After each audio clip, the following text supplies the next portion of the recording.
Hello, everyone. Good morning. I love it. Okay, so this is Hot Topics, 10 a.m. Mm. Mm. Wow, the coffee's good. How's your coffee? How's your morning going? Let me know where you are. I love that you are tuning in, no matter which platform that you are tuning into us on, whether it is YouTube on the big show, whether it is Instagram right here as well, and Facebook, or if you're on TikTok. So make sure that you hit the thumbs up, smash the screen, as they say. It is very important to us independent folks, not just me, but to all of us. And of course, we like you to subscribe, and we like you to become members. Okay, and so thank you for that. Okay, so look, here's the breaking news. We told you about yesterday, and now like this news is I should say developing. It's actually kind of surprising to me that they're continuing on with this farce. Okay, right? Warren, Ohio, who's here? Right? Detroit in the house, Tamara. Crystal in Cincinnati. You know what I'm talking about, right? Someone, Arizona's in the house as well. I'm surprised that they are continuing on with this, Wanda from Chicago, with this farce. Phoenix, Arizona is in the house. Cleveland is in the house. Kankakee, Illinois. I remember when I was, oh my gosh, when I worked in Chicago, I'd have to say Kankakee, Illinois. So good morning from New Orleans, Louisiana. So listen, yeah, I'm just really surprised that this happened. And someone said, hi, I saw you with Ari and Molly on MSNBC yesterday. Thank you. We taped that earlier. So I was on Ari Melber's show, The Beat, last night, and it was from an appearance or something that we taped before. But anyways, it's always great being with Ari and the folks over at MSNBC. They're a good bunch. Hello, Grand Blanc, Michigan. So I'm surprised. I'm going to talk to you about why I'm surprised. I'm going to talk to you about the bullshit. I'm going to talk to you about how this administration is attacking the media. They attacked the media brutally yesterday in the White House, by the way. Brutal. And do they deserve it? That, like, are they tired of being like bitch slapped by the administration? And JD Vance, of all people, like, come on, JD. I mean, you love the media. You love being on CNN. Can we get JD? Yes, of course. But did JD say yes? JD loved the media. Hello, Lemonheads. And so, are they tired of being bitch slapped or backstabbed, contradicted, beaten up, punked? The media tired of that? Like fight back. But they can't. They can't. They can't. They can't. They can't. They're in an it's untenable. And I understand. So when I say that, don't think I mean like I'm criticizing, the reporters in general specifically. What I'm criticizing is the system, right? When people say I can criticize my country and still love it, I can criticize the media and still love them, and I understand the restraints that they have right now, and it's just really unfortunate that they do. But I mean, to hear yesterday what they said about the media, I would say, wait a minute, weren't you're the source? Also, let's show the breaking news. Let's put this up. So, John Cornyn, right? He's a senator. And then we're going to get to the craziness. But first, let me put up. This is from a reporter who's going to join us from the New Republic. But that's not it. Can we put up the New Republic? The reporter's going to join us. There we go. Perry Bacon Jr. is going to join us. Why so many key institutions have folded rather than challenge Trump. It's a fascinating article. We should link it when we do it so people can read it. Okay, so here we go. Here's the breaking news. Also, on what is happening in Texas, and that is John Cornyn, the senator, has asked the FBI director to what? To go out and be able to hunt, as they said, these lawmakers in Texas. Cornyn says FBI will help find Texas lawmakers who fled the state. The senator said the federal agency had agreed to help locate Democratic state lawmakers who left the state to try to block a vote on new congressional district maps. What on earth is going on? Senator John Cornyn, a Texas Republican, said on Thursday that the FBI had agreed to his request to help track down dozens of Democratic Texas state lawmakers who left the state to prevent a vote on a redistricting plan. Now, this is just a day or so after they had the you-know-what scare. Boom, scare. Turned out to be nothing, which is good. But they threatened those folks. They had to evacuate the building where they were because of it. And now they are being tracked down, hunted. I think those were the words. Am I mistaken about that, producers? Weren't those the words from Greg Abbott? Or so, it was something like that, hunted? Yes, I think that's the word he used in a statement. Yes, it was. Now, can you imagine? These people, I'm not an attorney. We're going to get an attorney on soon. As a matter of fact, a very high-profile attorney who's going to tell us if they can actually do this. The activation of federal agents could create a standoff between the Trump administration and state leaders in Illinois, where many of the absent Democrats have taken refuge. This is, as I read this, is shocking to me that we would treat citizens like this. Now, what if Democrats said, can you imagine if Gavin Newsom or Kathy Hochul or JB Pritzker if they had said that they were going to hunt down Republican lawmakers? They're putting our lives in jeopardy. Democrats are doing this, and it's the liberal media, it's the Democrats, they're our lives. And remember what happened when lawmakers were attacked in Washington. And then they would roll out the people, and nobody should be attacked, don't get me wrong, but then they would roll out all the people who had some, crazy person, whether it's on the left or the right, had attacked them, and it should not have happened. But that's what Republicans would do. Democrats. I'm not saying that it's right, but they would have their whole messaging strategy out there. Can you imagine? It was not clear on Thursday morning whether federal agents had actually taken action in the case or what role they might eventually play. The whereabouts of Texas lawmakers are widely known, but until now, at least, they had considered themselves safe from arrest because they were far from the jurisdiction of Texas law enforcement agencies. Now, all of this because they want to redraw lines. Don't you think that's a bit outrageous? Because they want to, in their race, do not get it wrong, in their racist attempts to disenfranchise Black, brown, minority voters. This is a racist attempt to do that. In their racism, they want to hunt people down, lawmakers, bring them back as the very similar to what they're doing with some folks are undocumented, some are documented, and they're getting caught up in it. Some folks have criminal backgrounds, others do not, but with no due process, what they're doing with this whole tracking down and deporting alleged undocumented immigrants. They want to do that now to U.S. citizens. Now, what if these people, what if they said, hey, look, I'm on a vacation. I came to visit my relatives. I came to visit a friend. We took a road trip. You can't stop people from doing that. Are you out of your damn mind? Mind? Are you out of your mind? I really do not understand it. Can they do this? The thing says, I am proud to announce that Director Kash Patel has approved my request for the FBI to assist state and local law enforcement in locating runaway.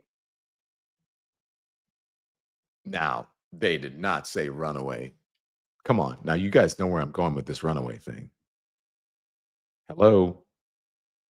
You guys know where I'm going with this runaway thing.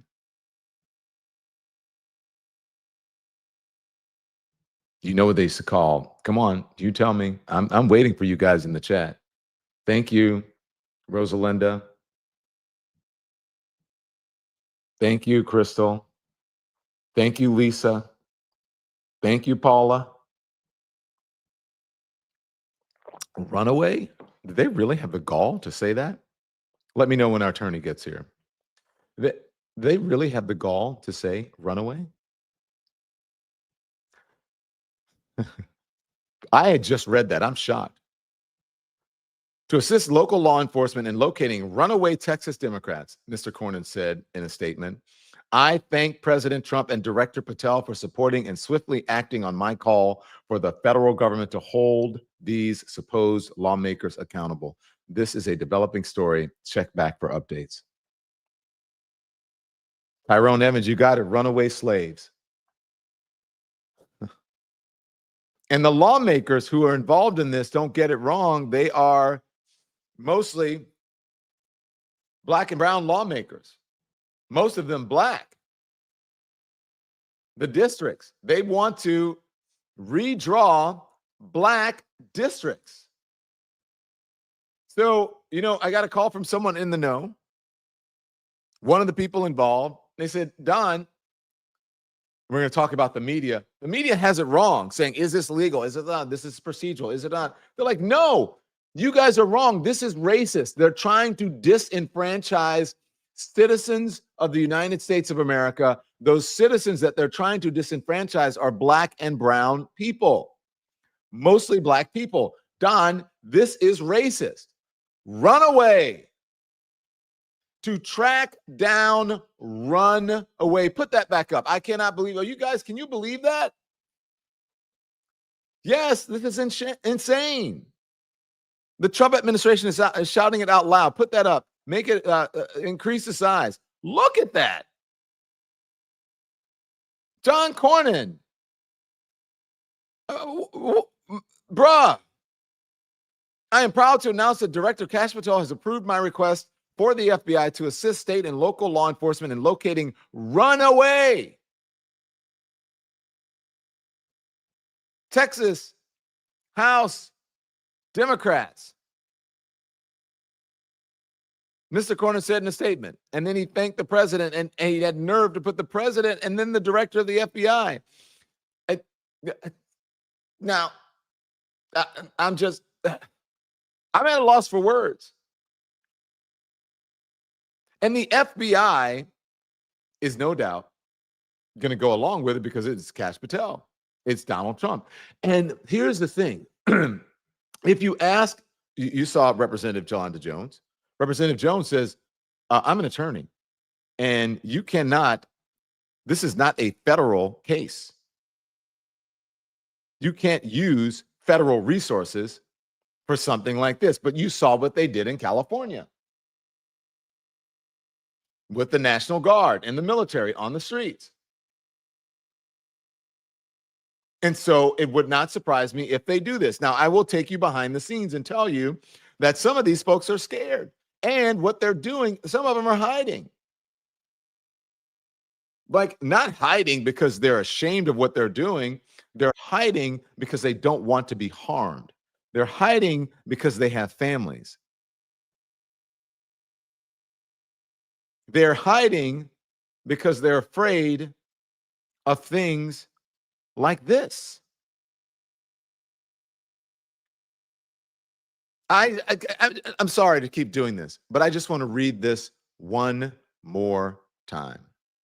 I am proud to announce that Director Kash Patel has approved my request for the FBI to assist state and local law enforcement in locating runaway Texas House Democrats. The only time that I have ever heard or used the term runaway, the following word was slave. I'm just saying, when was the last time you heard runaway? When was the last time you used that term runaway? When was the last time you read the word runaway? Shocking. This is shocking to me. So look, someone put it in the chat. Fugitive Act of 1850, Jackie Hobson said, was the last time that she read that. And you know what they are saying. You know exactly what they're saying when they do this. I want to bring in, if we can, if he's ready, Mr. Dave Ehrenberg, Florida lawman. And stand by. We have a reporter that's going to join us in moments, and we're going to talk about what the media is doing and it's not doing and what they should be doing, and et cetera, et cetera. Fascinating piece in the New Republic. But stand by. Perry Bacon is going to be with us in a minute. Until we get to Perry, I want to bring in now Dave Ehrenberg. Dave, Florida lawman, former Palm Beach County state's attorney, correct? Am I correct in my assessment? Former state attorney. Yeah, Florida's the only state without an apostrophe or an S. Okay. So listen, I want to read this to you. I am proud to announce that the director, Kash Patel, has approved my request for the FBI to assist state and local law enforcement in locating runaway. I can't believe it. I mean, that language, runaway. Anyway, Dave, Texas House Democrats. And so he thanked the president and the director of the FBI, Kash Patel. And he says, acting on my call for the federal government to hold these supposed lawmakers accountable. Okay, we're at a very weird point right now, and I think a very dangerous point. We have to be very careful about how we move forward in this moment. Is it legal? Can they do this? Tell us what the possibilities are, Dave. I don't know how they can do this, Don, because the FBI is not a state law enforcement agency. It enforces federal law. What federal law is being broken here? Now, if they sent the state authorities after them, that's fine. But the state authorities have jurisdiction only within Texas, which is why these legislators left Texas.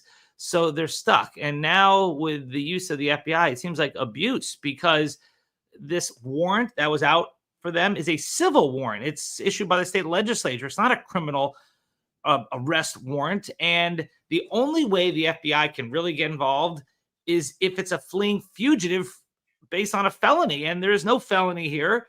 These are people who left the state because they didn't want an improper gerrymander. And so I think that if they are rounded up by the FBI, then I would think as soon as the individuals get back into the state, they can leave again. They can just go out again. I don't see how the FBI can restrain them in the state, can't charge them with crimes. What crime are they being charged with?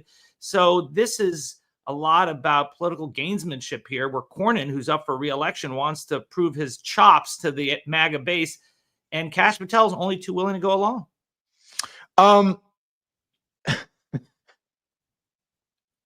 Dave, what if someone said, I have a sick relative in Illinois, I need to go visit.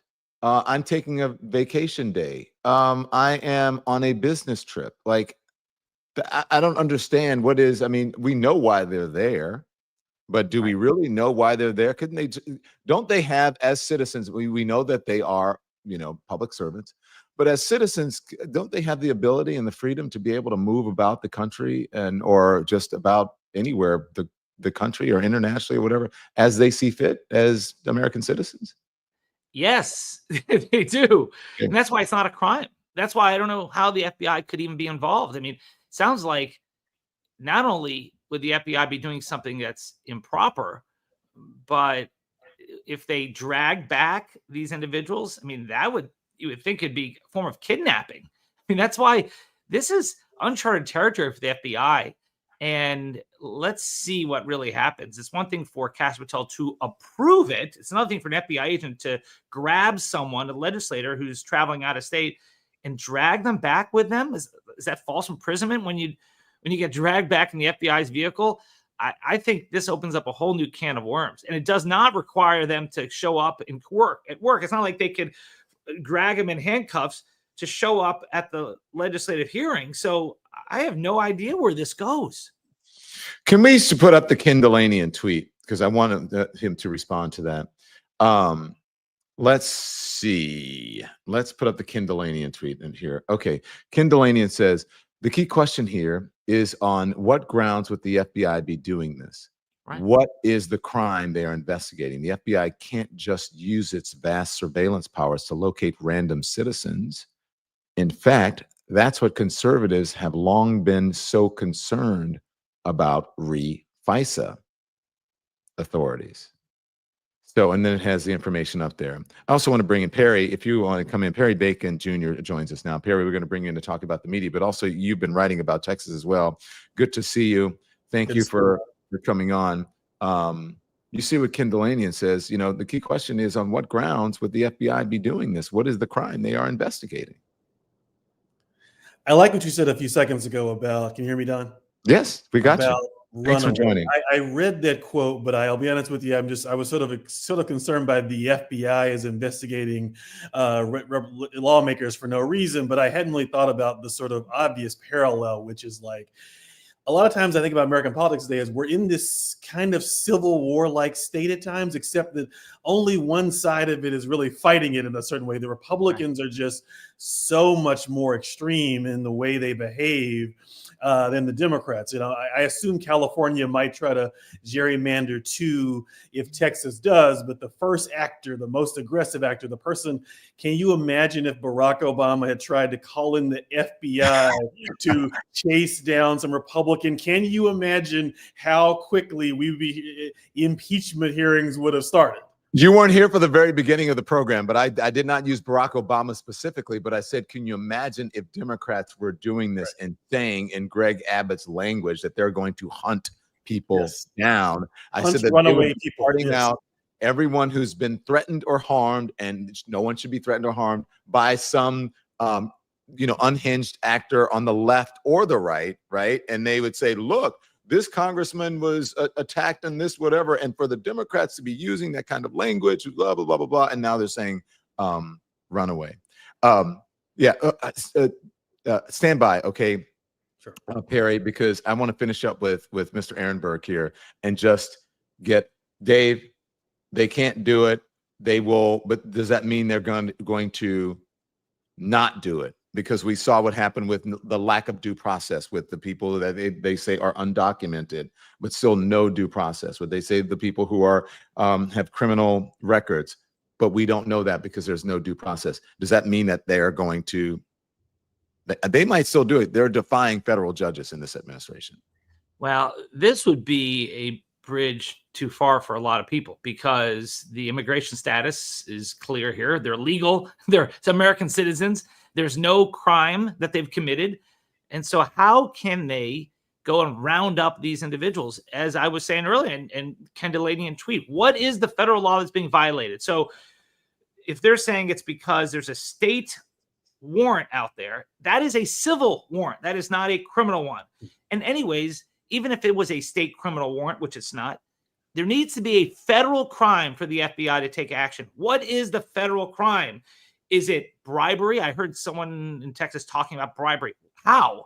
So unless there is a federal crime implicated here, the FBI cannot be involved. And any court that gets involved with this will say, no, you can't do this. So that's why the legislators can get dragged back, which would be false imprisonment and kidnapping to me. And then a court would say, no, they don't have to show up. They don't have to stay in Texas. They can go. And then you'd have this constitutional standoff. But either way, I think ultimately the FBI loses if they take this action. Thank you, Dave Ehrenberg. I know you're very busy. I think you appreciate you jumping on. I was like, God, get Dave on the horn. And I was dancing around until you got here because, and I wasn't sure what your stance was going to be because I'm a layman and I was just like, I don't understand because if I can just, people can go wherever they want to go. Even if you think that they're there for a certain reason, they're citizens. So, all right. Don, that's the nicest compliment you can give me if I'm not predictable in my answers. You don't want someone who's just particularly one side or the other. So thank you, my friend. No, I appreciate it. Look, Dave and I are friends. We agree. And sometimes we disagree. There was something that we disagreed on. And everyone was like, oh my God, are you and Dave fighting? I'm like, no. It was about Mahmoud Khalil. That was what we disagreed on. Oh, right. And we'll get back to all of that. And this is related sort of with the whole due process thing and all that thing. But thank you so much, Dave, for joining us. We appreciate it. Okay. Florida lawman, come back early and often. Okay. So Mr. Bacon, thank you for joining us. And I'm glad you're here. Let's talk about this runaway thing. Also talk about the media, we're going to talk about the racism here, because that's what people are telling me. You guys in the media, you're not doing it right. I got a call from someone who's involved in this, and they said, you keep saying that this is about procedures, it's about the law, whatever. They're trying to disenfranchise black voters in Texas. These are black lawmakers. Let's just call it what it is. It's racist. We're going to hear from Perry Bacon Jr. In just minutes, but first a word from our sponsor. Support comes from ZBiotics. Let me tell you, I love a good night out, especially during the summer, but I don't like waking up feeling terrible the next morning. That's why I use ZBiotics. It is called pre-alcohol, and it's a total game changer. ZBiotics is the world's first genetically engineered probiotic designed by PhD scientists to help you feel better after drinking. Now, here's how it works. When you drink, alcohol creates a toxic byproduct in your gut. That's what causes rough mornings. It's not dehydration. Pre-alcohol helps break that byproduct down. Now, I first tried it before a night out with friends.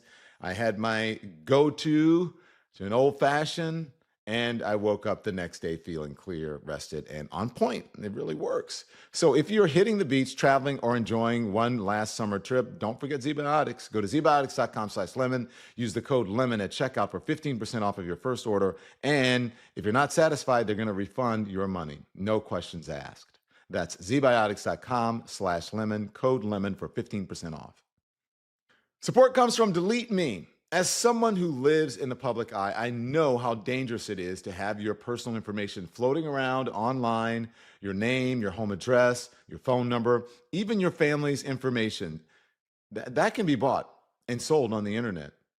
That's not just creepy, it's a real threat. That's why I use Delete Me. Delete Me removes your personal data from data broker sites. It's fast, safe, and it gives me peace of mind in a world where privacy is constantly under attack. So you don't have to be famous to protect yourself. Identity theft, phishing, harassment, it's happening to everybody, everyday people all the time, but you can fight back. So take control of your privacy today. Get 20% off of your Delete Me plan by texting Don to 64000. That's Don to 64000. Message and data rates may apply. So peace of mind, Don to 64000 for 20% off. Hey, we love our sponsors. That means, by the way, in independent media, that means you're doing well when you get sponsors. Okay, I had the same thought as I was watching. Right. That's what I would have thought. Would you say you had the sense of that? So Perry, let's talk about it. I'm glad you came on because I was shocked. I just saw the statement. I said, this morning we were in the editorial meeting and they said that Cornyn had agreed, that asked the FBI director and had agreed. And I read the thing, but then I didn't read the full the statement that Cornyn put out. I read the story, but I didn't read the statement. And as I was reading it live here, as I was streaming, I was like, wait a minute, runaway? And then, so do you believe that this is, I guess we'll get to that later. Is the media framing it wrong? But that is some highly, I believe, racist and language that can provoke, certain thoughts and feelings in people, and certainly the people here in the chat, they recognize it right away. What do you think? Yeah, it is language of the 1850s, and no one is enslaved today, so we're not saying it that way, but it is this sort of divide between the parties and the sense that everything is existential on the right is really strong. Like think about the context here. What's really happening is the House almost always, the party of the president almost always loses the House. They passed this unpopular domestic policy bill full of taxes to the rich and cuts to healthcare. The Republicans know they're about to lose the House, or Donald Trump knows he's about to lose the House, and therefore he would have a check on his power for the first time. He's been sort of an unchecked, in a way, unprecedented, do whatever the hell I want president. And if the Democrats win the House, he would be under check. So what does he do? Call down to Texas, which wasn't thinking about gerrymandering before, and is like, basically, give me these 5 seats. They also called the New York Times, Trump's staff, and said, anybody who doesn't help me get these 5 seats is not a loyal Republican, and there'll be consequences for that. So now you have the legislator coming in, but this is all about Donald Trump wants to basically deny a democratic process where we have a fair midterm election that he would probably lose. Like, gerrymandering happens, but we are watching an authoritarian try to rig the rules the way people do in Hungary and places like that. This is not just gerrymandering, and that's where I think the media, yes, people gerrymander all the time, but the president calling in a gerrymander to protect the House is very unusual. Perry, I know that you also write about Texas, and your latest piece is called Texas Republicans is about power. Yes, but it's also about their radical agenda. Explain to me what you're talking about. Again, I believe it is about a radical agenda, but I also believe very strongly, I have to say, that this is about racism because they are disenfranchising Black people in Texas. So what I'm trying to get at in the radical agenda part is if you go to, like we're talking about with Congress, but also if you go to most red states, what you'll see is their agenda is not popular. Like I live in Kentucky. The majority of the people in Kentucky are Republicans, but they don't want school vouchers. They don't want tax cuts for the rich.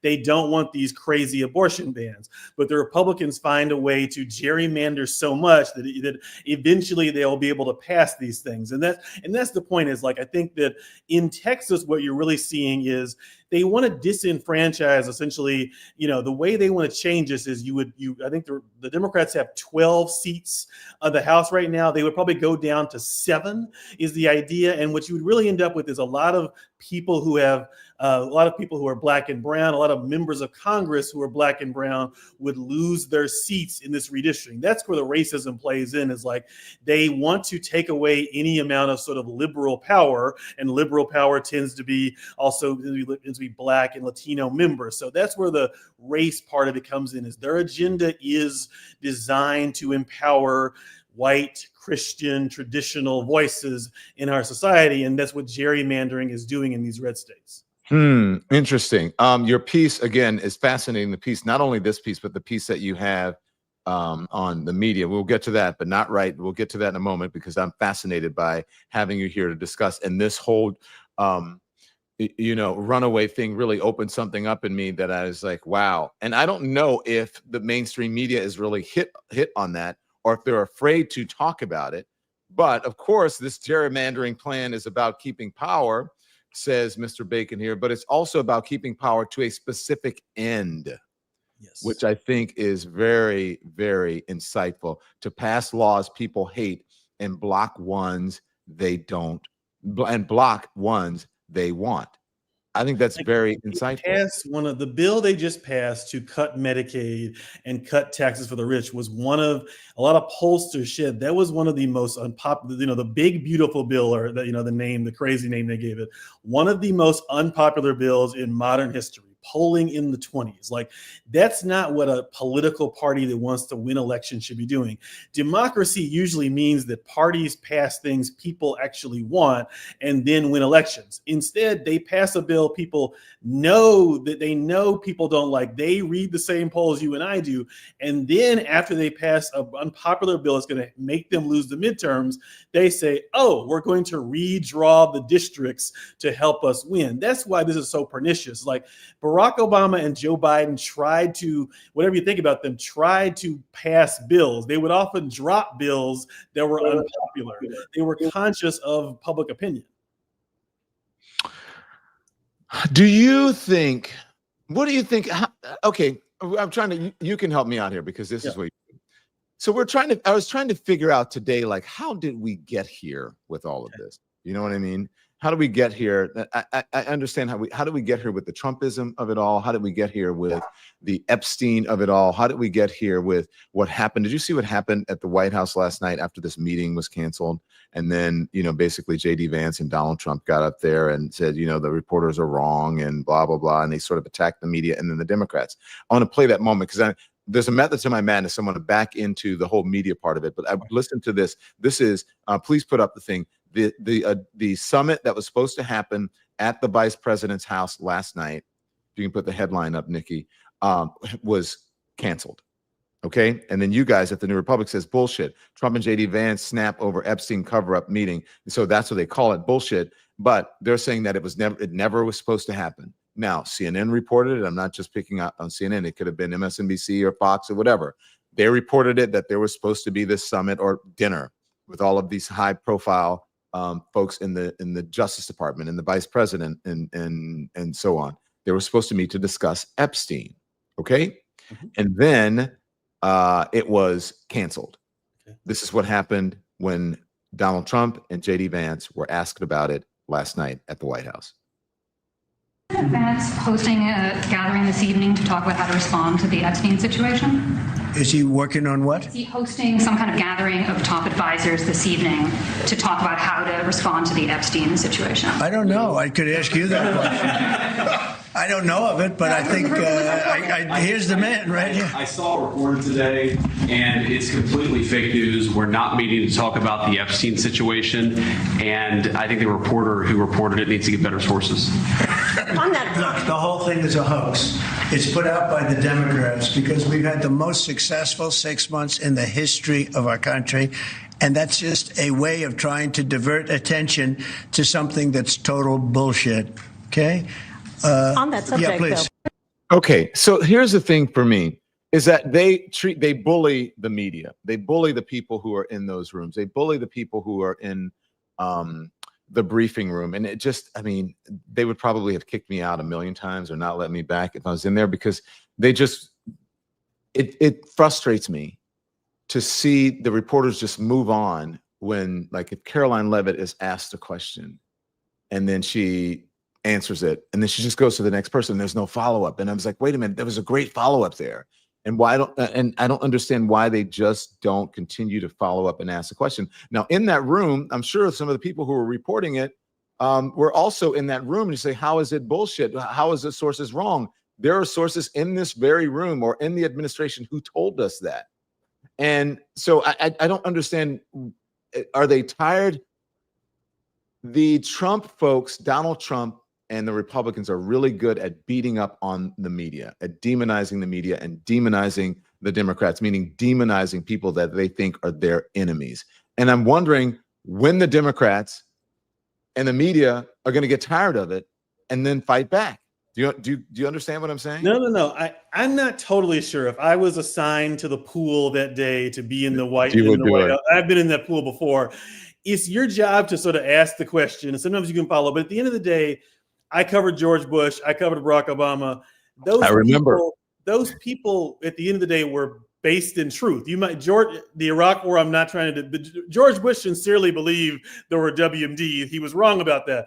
But I think he was not on the level every day lying about are we having a meeting or X or not. He had some basic need to be honest about, we're having a meeting about this thing tomorrow, versus like the idea that they'd be like, this is a hoax and the reporter should be fired. But for, this kind of stuff is unusual. So my question for the reporters on some level is, you're there to sort of ask questions, but you want to push back. But on some level, if you're dealing with a bunch of liars, it's not entirely clear to me how many times you can ask them to tell the truth. And in a certain sense, I respect the news organizations that have sort of decided these briefings are no longer worth our time and are not going to the White House briefing. I think that might be, there you go. This is no longer an informational setting. Maybe you want to hear, maybe you think there's some news value in your reporter being yelled at. And sometimes the lies they tell are revealing in a certain way. But the question of like whether you want to interview these people is a real question.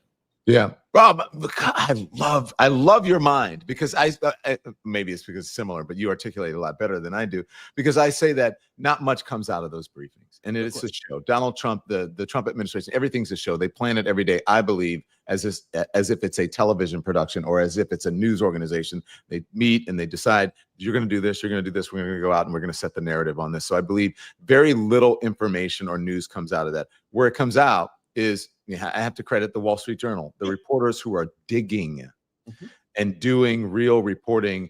That's where the real news happens. So we're on the same page. I get you, and I can't say that I disagree with you on that. But every once in a while, I would like to see someone push back in real time. And I will tell you why, because many times Fox News is carrying that briefing. That's true. Yeah. Conservative media is carrying that briefing. Republican, we're live streaming it. They're doing the briefing, and I would like someone to be able to answer this question for me. Can you play the Caroline Leavitt question, please, for me?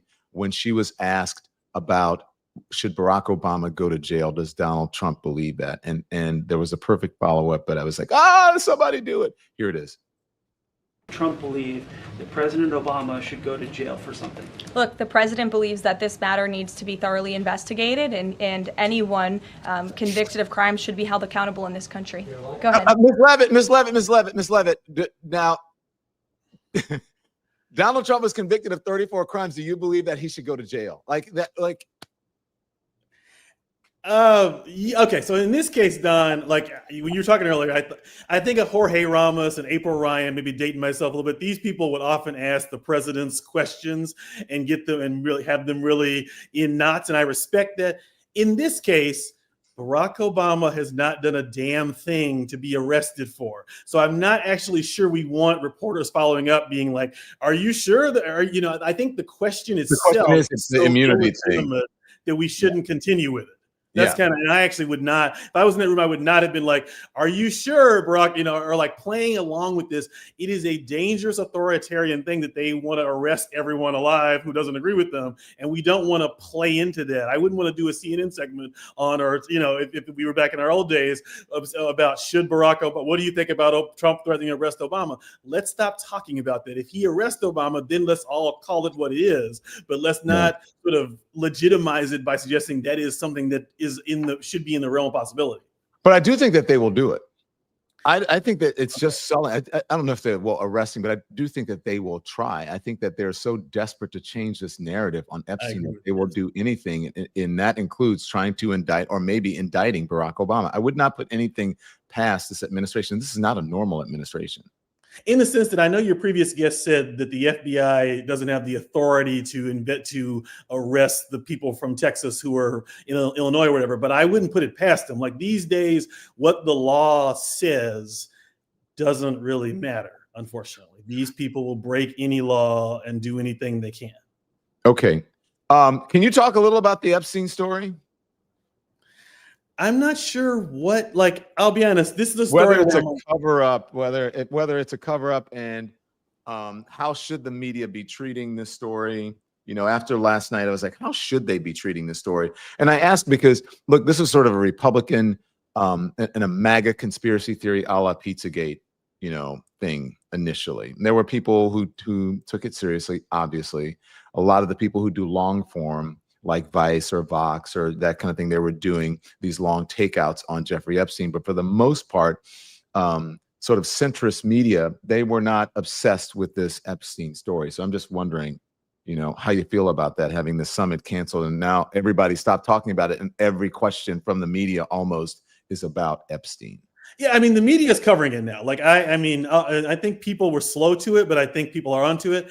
I'll be honest, I'm a little bit worried. I don't want to get into a Russia zone where the media suggests it's so far out there that unless we have definitive proof that Donald Trump did illegal things with 14-year-olds, that there probably is a story here. He's acting like someone guilty. But let's be honest though, you and I were covering the Russia thing a fair amount, probably in 2017, 2018. We never really proved the thing we were sort of hinting at, that maybe Putin and Trump are cheating and so on. It was sort of obvious that Putin wanted Trump to win, but I'm not sure we got the sort of smoking gun. So I think people should cover this aggressively, but it shouldn't turn into like every hour on MSNBC is Epstein, because also there are a lot of other problems. What's happening in Texas is a big story, and we shouldn't go. They are doing 12 bad things a day, and this is the one they're trying to hide. But some of the things they're doing right in front of our faces are pretty terrible too. Yeah, but look, there's a huge difference. I'm going to play this. So this is a Fox News, a mashup on their previous Epstein coverage, which has been fascinating to me because now they are saying the completely opposite of what they were saying. I just let me play this for you, and then we'll move on. Here it is. There's been a lot of leaking from the DOJ recently, but somehow the Justice Department has not leaked anything really about Jeffrey Epstein, including his client list. Why is that? Well, Elon Musk, a big picture man if there ever was one, asked that question recently. Quote, "The only thing more remarkable than DOJ not leaking the list is that no one in the media cares." We believe that he was operating some kind of surveillance and sexual blackmail operation. There's been talk of his little black book, the Epstein tapes. And if I am elected, you have my pledge, Laura, that we will open this kimono up, roll that log over, see what crawls out. From the Jeffrey Epstein client list. Publish Epstein's client list. Caution everybody that this is not the black book. Right. The black book is now in the possession of the Department of Justice. And when I hear Ghislaine Maxwell say, for all this, the only person who's in jail is a female, my response to her would be, you had the black book. You could have cut a deal. Or the question is the Black Book. Why is the Department of Justice not revealing the names in the Black Book? Why are they keeping it sealed? From his hometown of Jimmy Kimmel and Aaron Rodgers go to war over the Epstein client list. They're keeping it locked up along with the Epstein flight logs and the transgender shooters manifesto, apparently. We deserve to see the Epstein materials, the JFK files, and the Diddy tapes. We're going to get all of the files on that. We're going to get the files on the Epstein flight logs. Who's on the Epstein client list? Dun, dun, dun, dun. There was a whistleblower that came forward stating that there was evidence being destroyed at the FBI. As soon as the FBI found out President Trump won the election, they started their deep state nonsense. Believe me, I'm telling you what's there and what isn't. Right. There is nothing in the file at this point on the Epstein case, and there's going to be a disclosure on this coming shortly. Understand that this Epstein situation is very tricky for the administration, and day by day it gets worse and worse and worse. But they are pulling out all of the greatest hits to try to inflame the minds of their most, conspiracy theory addled base, so that they hear Brennan, Clapper, Obama, Hillary, and they get activated, and suddenly they won't be mad at Trump anymore for not releasing the Epstein files or whatever he had to do with any of it. Yeah. And so that has been their coverage. And just, I had the thing, I don't know if it's ready, but Donald Trump just over the last 3 weeks. The first one was, let me know if we have it. Do we have it, Nikki? Yeah, we got it. Okay, let's play it. Are you still talking about Jeffrey Epstein? I know it's a hoax. It's started by Democrats. It's been run by the Democrats for 4 years. They should focus on the fact that Larry Summers from Harvard, that Bill Clinton, who you know very well, and lots of other friends, really close friends of Jeffrey Summers, should be spoken about. Okay, so, all right, go ahead. Yeah, I don't even know if there's, So the one thing that's interesting is, as a liberal, I can say this. He thinks the Democrats are nervous about this because it potentially involves Bill Clinton. The Democratic Party would throw Bill Clinton over in a second if it meant they could get more on Trump and Epstein. I think he thinks the Democratic Party has loyalty like the Republicans do to him, and that's not maybe for Obama that might be the case, but Bill Clinton will be thrown over in a second. I think his thinking that Bill Clinton and Larry Summers being on whatever list might save him is stupid. So he's fumbling. This is the one. It's interesting in that he doesn't. He's nervous about this, and that's why I'm curious what's in these files. Yeah, but what do you think of the coverage and how they just sort of spin on a dime, because it was basically all them. And if you look at, I think Brian Stelter tweeted this yesterday, and this was just to mention, how they are really they're honing in on Sydney Sweeney right now. I think the Sydney Sweeney thing, it says Fox News mentioned Sydney Sweeney was 766 times in the span of a week. Jeffrey Epstein's name came up 53 times in that same week. So they're not really focusing in a week to mention 53 times in a 24-hour news network. They're not talking about Jeffrey Epstein that much. It's not a news network. That's where I would disagree with you. It's a partisan operation, and the team leader has said, "I don't want to talk about this anymore." So they're trying to adjust the reality to it now. How dangerous is that for us? That we have a partisan network that, I'm not totally sure that ideologically based media is bad. Like a lot of countries have left-wing newspapers and right-wing newspapers and so on. I think what Fox News does, which is election denial and so on, is problematic. But I always reject the analogy between Fox News and MSNBC. MSNBC is a left-oriented network that has reporters, and you just put on a tweet from one of the MSNBC reporters a second ago, Ken Delaney, and I think it's his last name. He's a very reliable person. Like MSNBC, whatever you think about the sort of ideology of MSNBC, there's a fairly fact-based network, and that is not what Fox's project is. They've had lawsuits about that and so on. It's so it is bad to have a network like Fox. If we had a in some ways CNBC is somewhat conservative on economic issues, but I don't have any problem with CNBC existing. Yeah. 2 minutes, and then I want to talk to you about your piece, because I think it's fascinating. I want everybody to read it. Okay, so make sure you put the link. This is the media piece, producers in the top of the chat, so people can go over and see Mr. Bacon's piece. But first, here's a word from our sponsors. We'll be back in 2 minutes. Support comes from the Wild Alaskan Company. Look, I grew up on the Southern seafood. But when I found Wild Alaskan Company, it changed the game. Their seafood is wild caught, never farmed, and shipped directly to your door. No antibiotics, no additives, just clean, real fish. Now, I've tried their sockeye salmon and the halibut. Both are incredible. The texture, the flavor, it's like I just pulled it out of the water myself. You can taste the difference. Each cut is frozen right off the boat to preserve nutrients and freshness, and every purchase supports sustainable harvesting and fishing communities. Wild Alaskan makes it easy to get perfectly proportioned, nutrient-dense seafood that you can actually trust. Try it risk-free with a full money-back guarantee. If you're not happy with your first box, they're going to refund you. No questions asked. Go to wildalaskan.com/lemon for $35 off your first box. That's wildalaskan.com/lemon for $35 off your first box. Support comes from BetterHelp.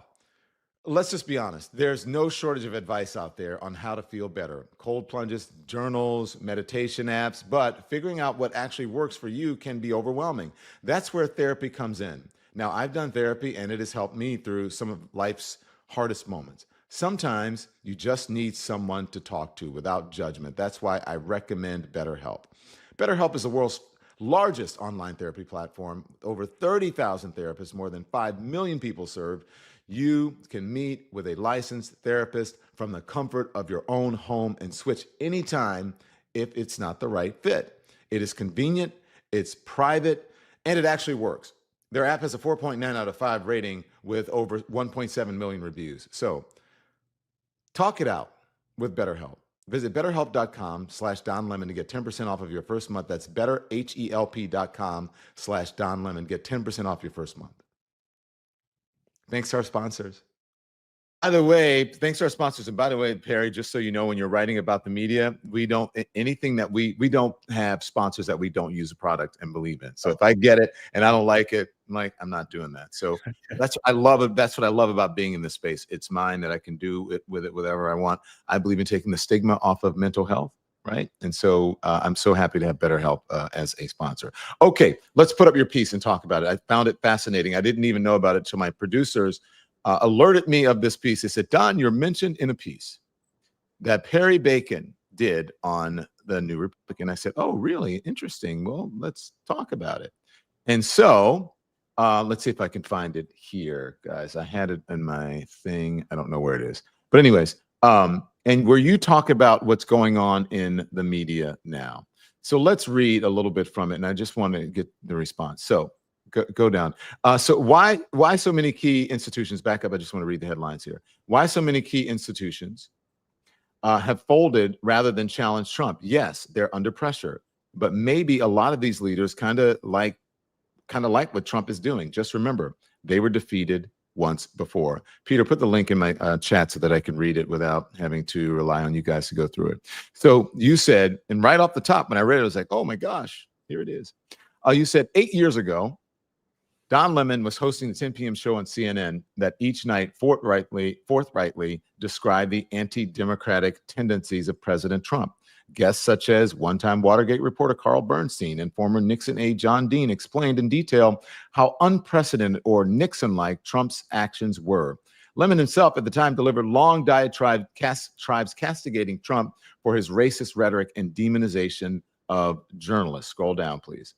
Of journalists, okay? And then he said, 8 years later, another talented journalist, Abby Phillip, I agree, helms the 10 p.m. hour on CNN, but the program now nearly always includes some pro-Trump guests mouthing the president's talking points and downplaying his radicalism. In many ways, the star of the news night with Abby Phillips is conservative pundit Scott Jennings, a regular on the show whose back and forths with liberal guests often go viral. Now, I haven't watched, so I don't know. Keep scrolling. So I'd have to watch to make an assessment about that. CNN's 10 p.m. program, and this is what the meat of it, is a microcosm of a broader monumental shift in America over the last 8 years. Key institutions are accommodating and adapting to Trump rather than challenging him. Trump is more aggressive than 8 years ago, but his authoritarian tendencies were fully on display then too. The Democratic Party today is, as in 2017, vacillates between aggressively confronting Trump and trying to appeal to pro-Trump swing voters. There is a strong grassroots anti-Trump movement led by groups such as Indivisible. And then you go on. This is the most honest and I believe close to the bone takeout of what is happening in media that I've read. And I'm not being self-serving here. It just so happens that I am the character that you start with. But I believe this to be true. And we see the voices of people who are strongly pushing back on the anti-democratic nature of this administration being purged from the media. And that is all on purpose. And I believe in many ways, that's how we got here. False equivalence, giving room, making room for people who spread misinformation. As a matter of fact, it is their jobs to do so. I just remember there was a day in 2017 where Donald Trump said journalists were the enemies of the state. And I was just mad. You know, I'm a patriotic person. I've been a journalist my whole life. I think journalists are great people and do a great job. And then at 10 o'clock, I turned on CNN that night, and you were just as angry as I were, and maybe didn't use the words I told my parents that night and about what I thought of Donald Trump, but you really described, here's why journalists are important. You went on for 10 or 15 minutes, and here's why what Donald Trump is saying is bad for democracy. And you often had on Carl Bernstein, John Dean, people who were not trying to be both sides. These are not liberal partisans, but they are people who were like, we are in a moment in America where we're dealing with an unusually authoritarian president, and we are trying to capture that. And, you know, I respect Abby's, and I know Abby, and Abby's a friend. Nothing about that. But that program, the times I watch it, is much more of an exchange where it's sort of like, it's a little bit both sides. You know, we're trying to give everybody a voice. And I just think that's not the moment we're in now. Yeah. Trump is even worse than 8 years ago, way worse. And we now have the media covering it like it's normal. And so I just wish that's what I see. I just think that hour where you have two very good Black journalists on, but the network the network determines what you can do and the parameters of it. And in a lot of ways, you can see people who you can see how the change has happened. I think it's a good illustration of what is happening now, which is I was a Washington Post columnist, I told fairly recently, and the Washington Post has recently said we want to have our opinion department be free markets and personal liberties. And so they encouraged some of us, or they made it clear they wanted more conservative voices and fewer liberals on the opinion page. So Gene Robinson and Jonathan Capehart and Dana Milbank and Jennifer Rubin, a lot of people I think are excellent journalists, are now no longer at the Washington Post. And this is a moment to just appreciate that. So when you're talking about, like, again, this is not about Abby or whatever, and I just we like Abby, you know. Right, this is about the moment that we're in, because even here's what I think. When people say, making room for both sides and all of that, I believe that that's not the moment that we're in. The fact that, pushing back, that's a whole different thing. Pushing back should not be necessary, because we should not be in a position in the media, or at least for journalists, to even be giving room to people who are coming on just to fight and to lie. Right. So there was a time, there's why bring on someone is going to lie, is disingenuous, it is their job, they're actually being paid to spread the lies and the information, and they will profit from it and become more popular from it, and their salary and their profile will increase just for giving misinformation. Do you understand where I'm going with this? Oh, totally, of course. If it happened on the folks who are doing that on the other side, to their peril, are being purged, are losing their salaries, losing their jobs, losing their profiles, and you're paying a liar which is really the liar's show. If you understand what I'm saying, but it's wrapped in the cloak of somebody else's thing, but you're profiling that other person, the spotlight is on them. Okay. So that is one. I'm just being really honest here, because we're talking. There was a time when news managers were sort of the bulwark, the wall against the corporation and the journalist. And they would say, I'm not telling my journalists what to do. We are not putting on misinformation. That is not what news is. Yes, everybody should be heard. But if someone is going to come on and they're going to say that they're going to deny an election, what is our election denial policy? Right? If someone is going to come on and say that there was no insurrection, what is our liar insurrection policy? If someone is going to come on and say the sky is yellow, and you're like, no, it's not, then what's the whole point of this, of the false equivalence bringing someone on and having that sort of theater that is not productive. That's all I'm saying. I agree, and the word theater is important. Let's put aside even the sort of falsehoods part.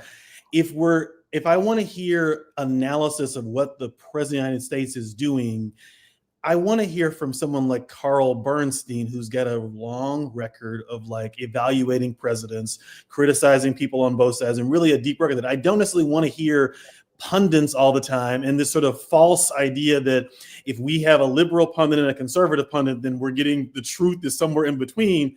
It's total nonsense. Particularly when in an era where whatever you think, again, you might disagree with Barack Obama and Joe Biden on policy, but we have all these fact checks at these news organizations still, and the fact checkers have to have spend all this time.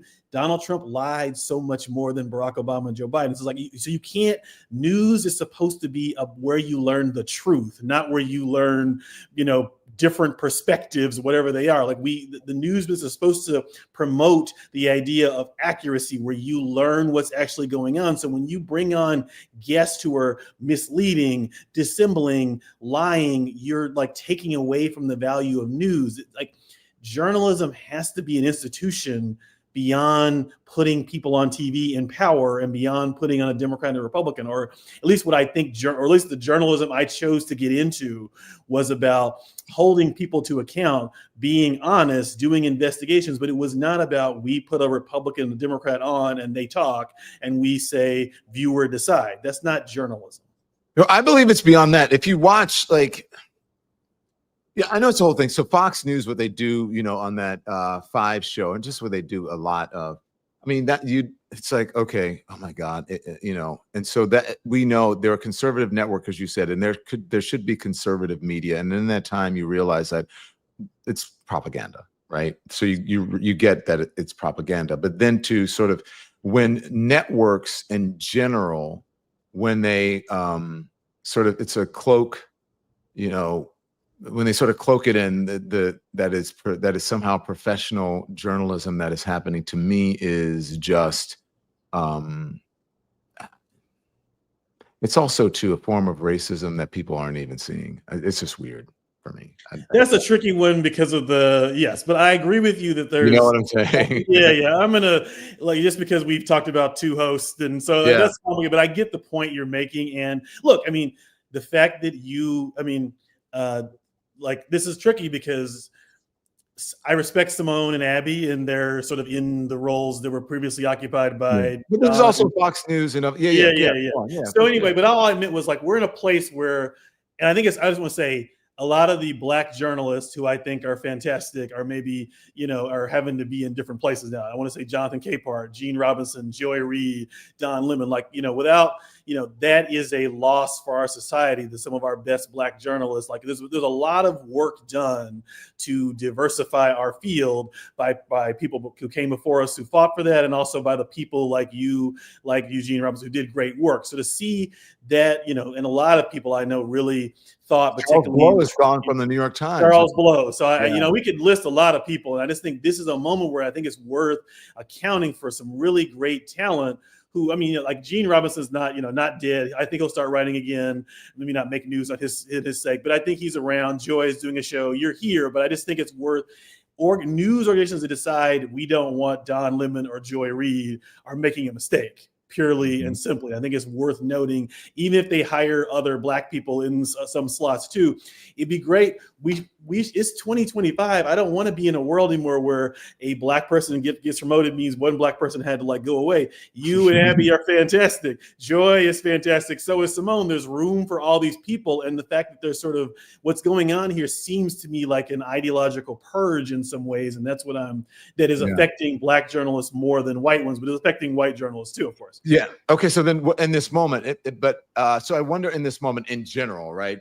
Does the media have themselves to blame in all of this by settling lawsuits and bending the knee and all those things, and being afraid to, and telling their, because the journalists are calling me and saying, look, when I get off the air at night, sometimes I'm worried that I'm going to be fired or that I've gone too far. They're afraid. They're sort of, not all of them, but some of them are pulling their punches, and they're just not leaning in and having a sharp editorial tone as they once would have with news managers and a corporation, or I should say, or managers that supported them, bosses that supported them.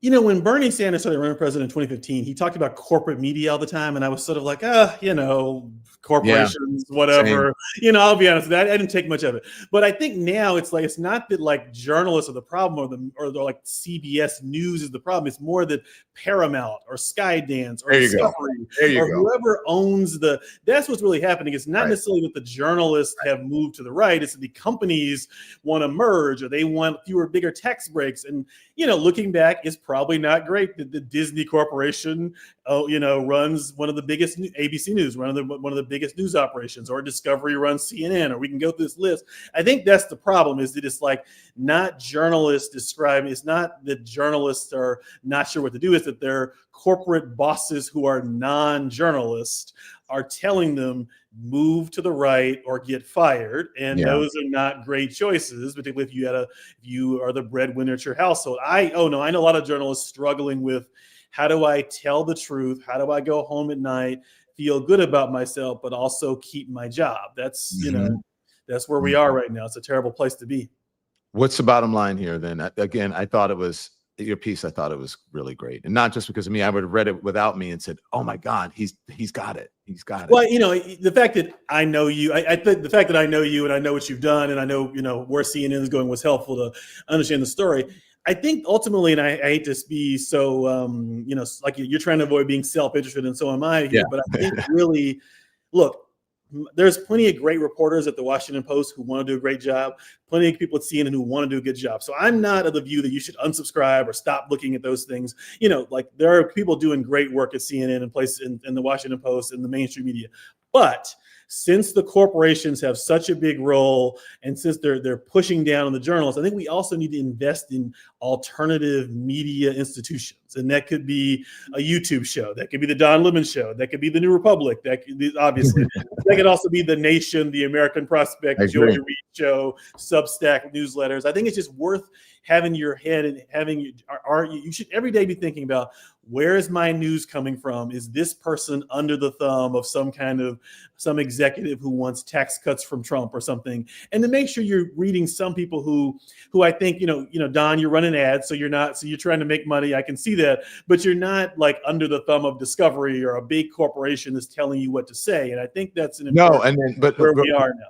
Yeah, I mean, and I can say, I don't want to run that ad. I don't want to support this. I don't support that. Or I can say, I don't want ads at all. Right. So, I mean, I couldn't do that before. I had no idea. I have to tell you, when I had my thing right here, when I had this little earpiece in my ear at CNN, and you could hear the guests and whatever, I never heard the commercials. They were like, do you want to hear commercials? I'm like, no, I don't want to. And so in the commercial breaks, I would talk to my producers, right? Or they'd come in and powder me or whatever. And so I had no control over the ads or anything like that.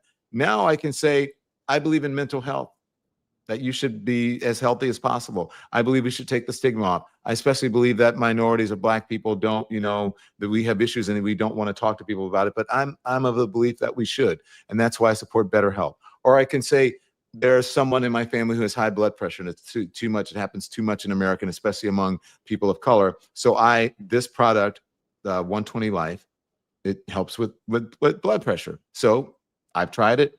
You should too. Check with your doctor first. I do that because I think that it's honest, and I feel that I have integrity when I do it. I'm not just going to put something on. Look, I do Z-Biotics. Before I go out and have a drink, I'll take my pre-alcohol thing, and I'm like, wow, this is great. I can have like 3 glasses of wine, not driving, you know, instead of just saying I'm going to have 1 because I'll feel like crap in the morning. So, you know, it's things that I believe in. Of course, we have to make money. We have to pay the bills. But there's no one over me saying, watch your tone, or you can't say that. And then they're telling the next person who is a conservative, go ahead, you can call Kamala Harris the Haktua girl, and you're still going to keep your job. Do you understand what I'm saying? So that's where we are. And there's a long tradition, as you know, of Black journalists, particularly being independent. Ida B. Wells, I'm not trying to compare you to her, obviously, but there's a long tradition I should be so lucky. I mean, but I'm just saying there's a long tradition of like Black journalists who could not necessarily work in the sort of quote unquote mainstream media doing stuff outside of it. And we might be in a place where that's needed again. So I'm excited to, Joy and I used to work together. So I'm excited about what she's doing. You know how I feel about Joy. What do you say? I said, you know how I feel about Joy. Yeah, Joy is an old friend, so I'm excited. But I'm excited about things that are happening. Jonathan Capehart is going to be on MSNBC still and PBS still. So the people that I think people listen to are still around, just in different roles. And I think we should embrace where we are. It's like it's not you had a great run at CNN. It's like you're doing great things here, and so it's just I think this is a new moment But the story is bigger than us in a certain way. We have an authoritarian president closing universities, firing people, firing civil service. Like meet journal. Like I take pride in the fact that I got the Washington Post job kind of ended because Jeff Bezos moved to the right. But there are all these people in government who had worked hard to be cancer researchers and environmentalists who were fired randomly by Elon Musk someday without him even talking to them. Like this is a much bigger story than the media. These institutions are collapsing because of this president we face. And I think it's worth putting that in that perspective. Perry Bacon Jr., the best. Will you come on the show occasionally and talk to us? I will. This was great. I enjoyed this. Yeah. And look, check out our merch. Look, I fought this for so long. I was like, what's the merch? I can't see it. Pull it up. I can't see it. I'm not. Oh, you got real. Okay. Yes. Pull up our merch page and show them. And so, yes. And then, the folks are like the people, they call themselves, we call it the Lemon Nation. Okay. Or they call themselves lemon heads. And they're like, we need some merch done. Okay. And I'm like, no, I'm not doing that. And I did it. And it's crazy. They love it. So why not? So you can go and then look. Popcorn? What is the popcorn? Yeah, you can get your popcorn. Is it like lemon popcorn though, or is it it's just the popcorn bucket. Okay, but that's what I mean. Non-lemon popcorn. I love it. There's no shame in my game. You know Reese Colbert? I don't. Reese Colbert came on the show and she said, that whole thing that's going around this summer, the fan thing, the wedding fans. She said, you should get this. This is the #1 seller on the website. I might get that. Yeah, I might have somebody. That's a Christmas gift for me. I'll send it to my mom tonight. So I like that. Yes. Thank you. Look, we're happy here. We're happy being in an independent space, and we're happy and we want people to support people like you. So go to the New Republic and check out Perry Bacon Jr.'s his work there. And where else can we get you? So we're doing some Substacks. I'm going to start doing some videos on our YouTube channel for New Republic as well. So newrepublic.com, also New Republic's on Substack, and also both New Republic and I are on Blue Sky in terms of social media as well. So those are 3 obvious places to find us. Thank you, Perry. Thank you, Don. Appreciate it. Be well, brother. Thank you so much. Okay, so look, here we loved having him. We loved having the Florida man, Dave Ehrenberg, on as well. And we got a lot covered. So I sort of veered a little bit off of where I want to go. So let's talk about this in the remaining time that we have left. I want to see how much battery I have on my camera. So let's discuss what is on the actual thumbnail. So this meeting that was supposed to happen at the vice president's house last night, reportedly, I think it was first reported by CNN and then confirmed by others, that they were supposed to have this thing. And then last night when asked about it, and after the uproar from the media, they canceled it or they changed it.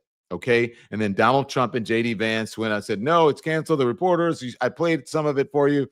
The reporters are making this shit up. So by the way, because since we're doing this again, let's play it again so that people can hear it. And then I want to go through this conversation in a succinct way so that you understand what's going on with this Epstein story. Because I believe I'm in a space where I can, if I say Epstein, I'm going to cover Epstein, but I'm going to give you other stuff, okay? So here's JD Vance, Donald Trump at the White House last night when asked about this so-called dinner or summit on Epstein.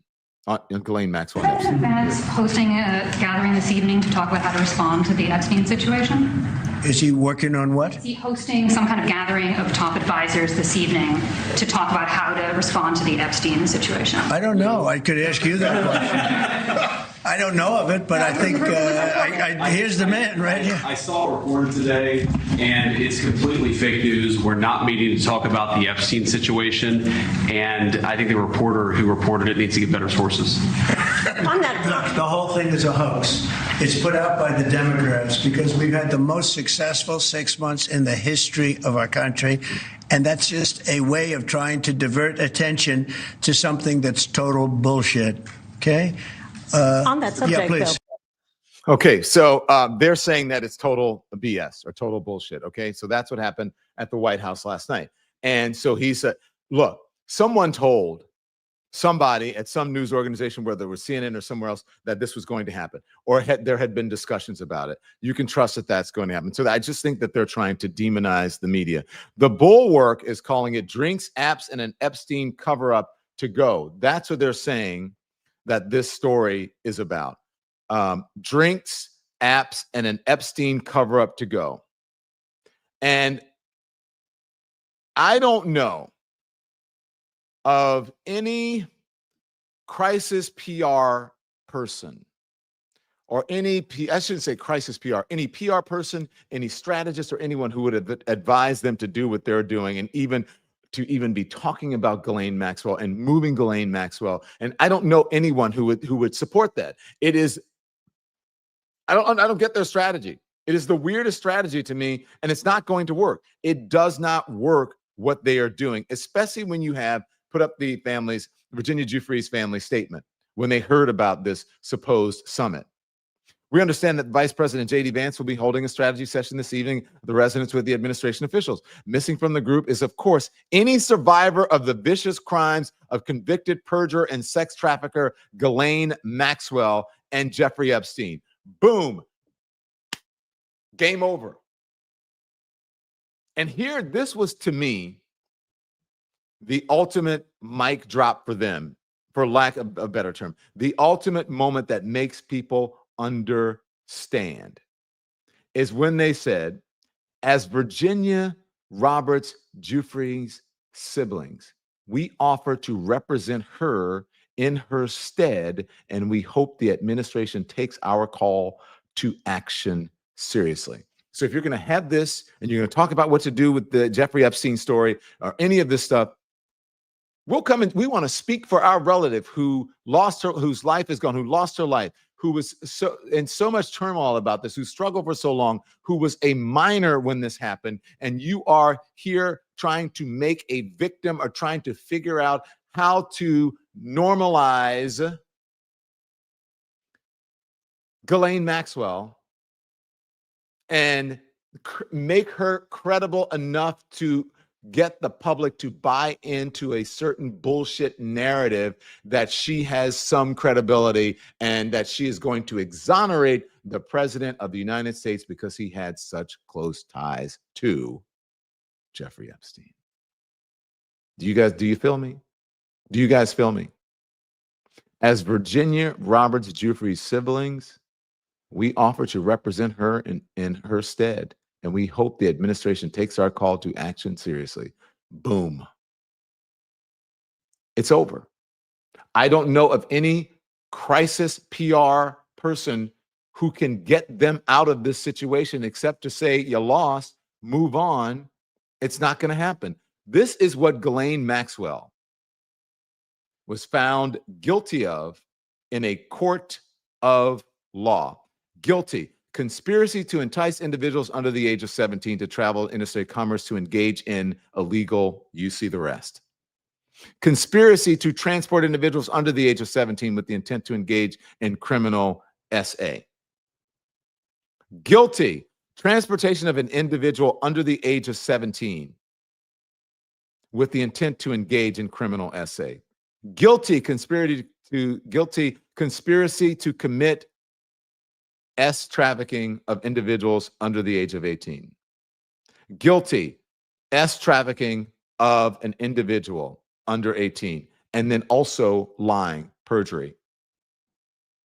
And this is the person that you have nerve enough to put a statement out earlier saying that she did not, or at least to leak it to the media, that she didn't say anything that would implicate Donald Trump in Jeffrey Epstein's actions.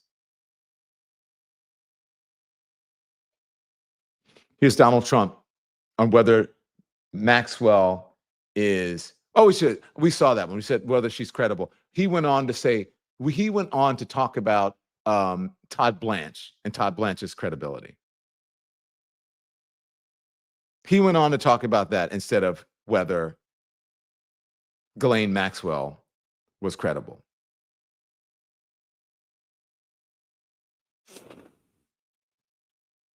And now their PR is to either have the summit. What do we do? In the report, it said that Todd Blanche will possibly hold a press conference to talk about these issues. Or here's the Daily Beast saying. The Daily Beast is saying Trump aides are pleading with Joe Rogan to somehow do an interview to help with this crisis. Trump aides plan to plead with Joe Rogan to end the Epstein crisis. Tara Palmieri, who's been reporting on this for years, has said, I would stay away from this if I were Joe Rogan or anybody else.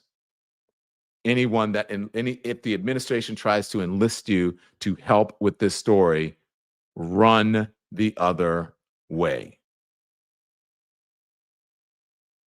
Run the other way. What's going on? It's simple. I believe that you guys, and the people I meet with on the streets and the people I see, you know what's going on. It is obvious what's going on. And their attempts, very feeble attempts to change reality,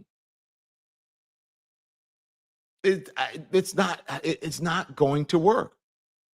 But I think they think that people will just become exhausted and tired, and it will just go away. But it is Epstein, Epstein, Epstein.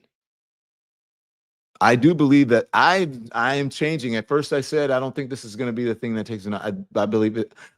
Right now I'm at the meter from take him down to, at first I said, it breaks the spell of MAGA. Now I agree that's true. So that's here. And then the other end of it is take him down. I am over here to, it could possibly take him down if they continue on with this bad thing. And the more it goes on, I keep moving over and over and over and over. And if he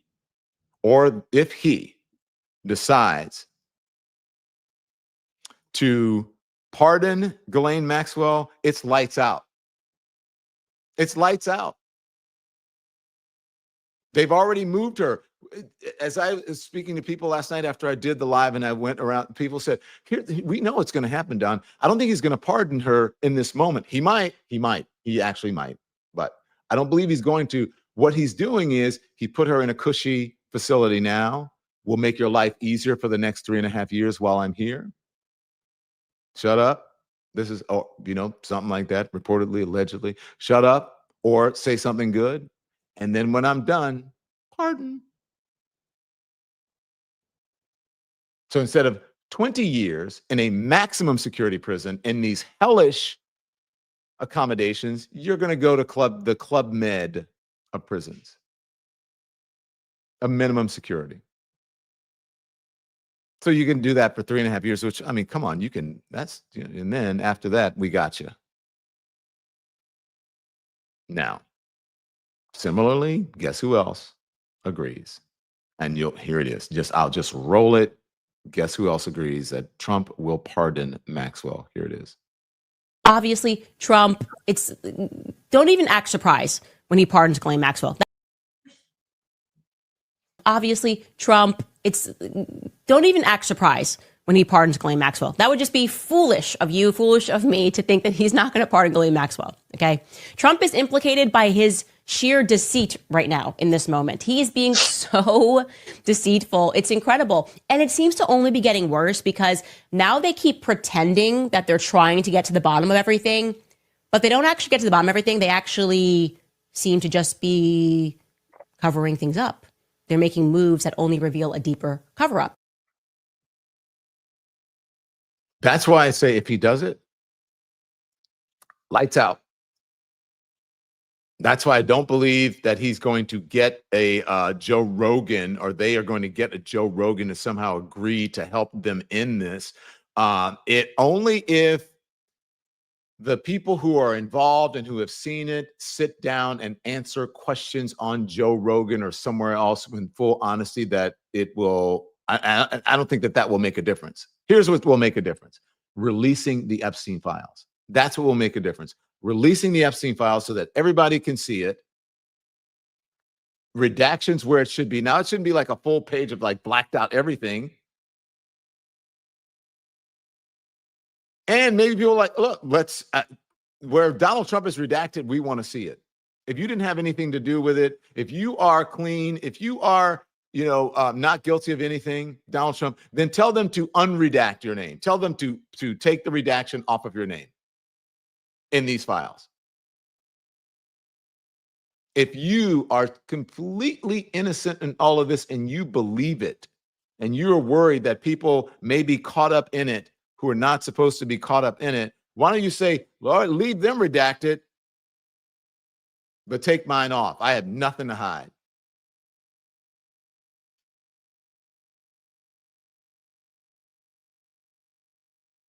Is anybody going to ask him that question? Someone says, Miss B, but Donna is a private citizen. That's what he's going to say. You're not a private citizen anymore. And even if you were, and we're not talking about something that you were doing as president of the United States, perhaps because he has immunity according to the Supreme Court if he was acting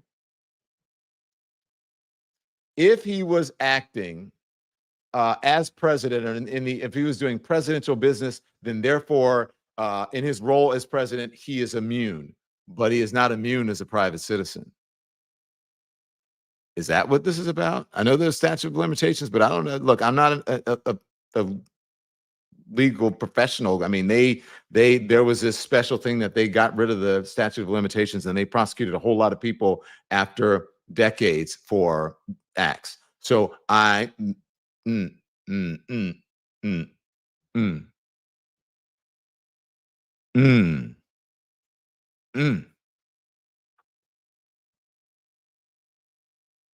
as a private citizen,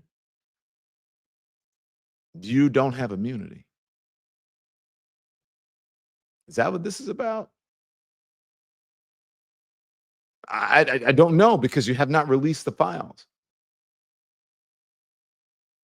So did you do something as a private citizen that you would not have immunity for, and that you're worried about it? And so if you were private, I'm just saying, so, if you said that you deserve the protection, they're saying you deserve the protections as a private citizen.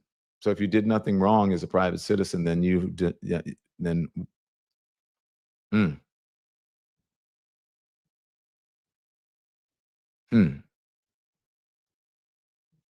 because right now, because of what you're doing and the people around you that you had tasked to do it, and possibly and probably to protect you, it's making you look guilty. Release the Epstein files. Release the Epstein files. Now, did we do the Epstein thing? Oh, no. Okay, here's what I want to do, because we know how much they've spoken about Epstein, and there's a great mash on that about just how much the media has spoken about Epstein. I get it. We'll maybe play it a little bit later. But this is what Pam Bondi, this is what the folks sound like. You guys see Pam Bondi out there all the time, right? Well, she hasn't been. I haven't heard from her recently. But someone sent this to me, and I was like, oh, yeah. It's kind of funny. So I don't know if I want to play it. And then the more I started watching it, I was like, yeah, because this is how fucking stupid they sound when they come up with all of these excuses. So first of all, before we do that, I think it's right. Let's play the mashup that we have of a bunch of different, folks talking about all of this. And then we'll play the Pam Bondi thing. Here it is. Would you declassify the Epstein files? Yeah, I would. I'd be inclined to do the Epstein. I'd have no problem with it. Seriously, we need to release the Epstein list. That is an important thing. Why is the FBI protecting the greatest pederast, the largest scale pederast in human history? Simple, because of who's on that list. Put on your big boy pants and let us know who the pedophiles are. I think tomorrow, Jesse, breaking news right now, you're going to see some Epstein information being released by my office. It's sitting on my desk right now to review. A truckload of evidence arrived. It's now in the possession of the FBI. It's a new day. It's a new administration, and everything's going to come out to the public. Okay. So, Pam Bondi, this is how you guys sound, especially you, with all of this bullshit. Here it is. That give off the same energy. And the minute missing from the video, we released the video showing definitively the video was not conclusive, but the evidence prior to it was showing he committed suicide. And what was on that, there was a minute that was off the counter. And what we learned from Bureau of Prisons was every night, they redo that video. It's old, from like 1999. So every night the video is reset, and every night should have the same minute missing. So we're looking for that video to release that as well, showing that a minute is missing every night. And that's it on Epstein. I personally believe that U.S. Americans are unable to do so because some people out there in our nation don't have maps, and I believe that our education, like such as in South Africa and the Iraq, everywhere like such as, and I believe that they should, our education over here in the U.S. should help the U.S. or should help South Africa and should help the Iraq and the Asian countries, so we will be able to build up our future for our children.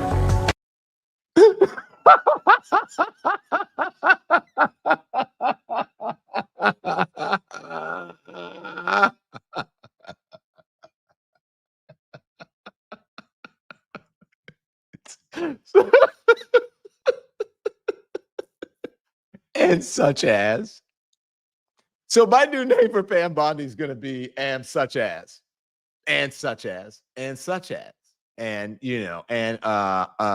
and God bless America, and make America great again, and such as. He does love the poorly educated. Okay, everyone, you're informed. We're on long time today. I mean, but I think it's a great show. I think it's a great show, and I'm so glad that you're here with us live. We can do things live that we love being live with you guys. Okay, it is a lot of work every day, twice, but we're here because we're serving. We're public servants at this point, and such as. So look, thanks for watching. If you need to know anything about us, you can go to donlemon.com. Also, get your tickets to see D.L. Hughley and I. Okay. At City Winery on August 13th, August 12th, the first show, the first night sold out. There is a second show now. Okay. And so anyways, check us out. All of our socials, hit the like, hit the thumbs up, hit the subscribe, become a member. That's how we stay viable. You heard Perry Bacon Jr. saying you should be checking out and supporting alternative and independent media because you know what's up, what's happening over there at the traditional linear, whatever media sites. Okay, everyone. So until I see you back here at 5 p.m. Eastern time for Lemon Live at 5, be informed without being inundated and turn the TV off. Thanks, everyone, for watching. Your support means the world to us. So make sure you hit the like button and you subscribe to our channel to make sure that you never, ever miss a video. We're live every day, 10 a.m. Eastern time. We drop even more content at 2 p.m. Eastern and 5 p.m. Eastern. And if you want more Don Lemon Show content, we'd love for you to become a member of the Lemon community, where you will receive access to special community posts. You'll get exclusive content and members-only live shows. So head over to our channel page or click the join button on this video. Again, thank you for watching. We appreciate your love and your support, and we will see you next time.